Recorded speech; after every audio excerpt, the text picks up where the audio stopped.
ഇന്ത്യയിൽ ഏറ്റവും കൂടുതൽ സ്വർണ്ണ ഉപഭോഗമുള്ള സംസ്ഥാനം ഏതാണെന്നറിയാമോ? രാജ്യത്തെ ആകെ സ്വർണ്ണ ഉപഭോഗത്തിന്റെ 30% നമ്മുടെ കേരളത്തിലാണ്. തമിഴ്നാട്, മഹാരാഷ്ട്ര, പഞ്ചാബ്, കർണാടക എന്നിവയാണ് തൊട്ടു പിന്നാലെയുള്ള സംസ്ഥാനങ്ങൾ. ഇന്ത്യയിലെ എല്ലാ വീടുകളിലുമായി എത്ര കോടിയുടെ സ്വർണ്ണമുണ്ടാകും? കോട്ടക് ഇൻസ്റ്റിറ്റ്യൂഷണൽ ഇക്വിറ്റീസിന്റെ ഏറ്റവും പുതിയ കണക്കനുസരിച്ച് ഇന്ത്യൻ വീടുകളിലുള്ള സ്വർണത്തിന്റെ ആകെ മൂല്യം 445 ലക്ഷം കോടി രൂപയാണ്. ഇന്ത്യയുടെ ആകെ GDP 324 ലക്ഷം കോടിയാണെന്ന് ഓർക്കണം.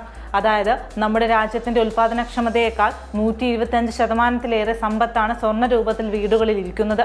460 ലക്ഷം കോടിയാണ് ഇന്ത്യയിൽ ഓഹരി വിപണിയിലെ കമ്പനികളുടെ ആകെ വിപണി മൂല്യം. ഇതിനോട് അടുത്തു നിൽക്കും സ്വർണത്തിന്റെ മൂല്യം.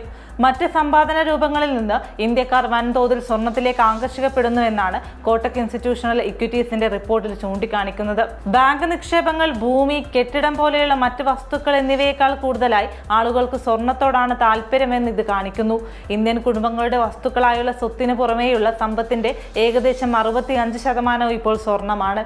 കഴിഞ്ഞ ഒരു വർഷം കൊണ്ട് ഇന്ത്യൻ വീടുകളിലെ സ്വർണത്തിന്റെ മൂല്യം ഏകദേശം ഇരട്ടിയായി വർദ്ധിച്ചു. ഇത് കുടുംബങ്ങളുടെ ആകെ ബാങ്ക് നിക്ഷേപങ്ങളുടെയും ഓഹരി സമ്പാദനത്തിന്റെയും മൊത്തം മൂല്യത്തിന്റെ 175% വരും.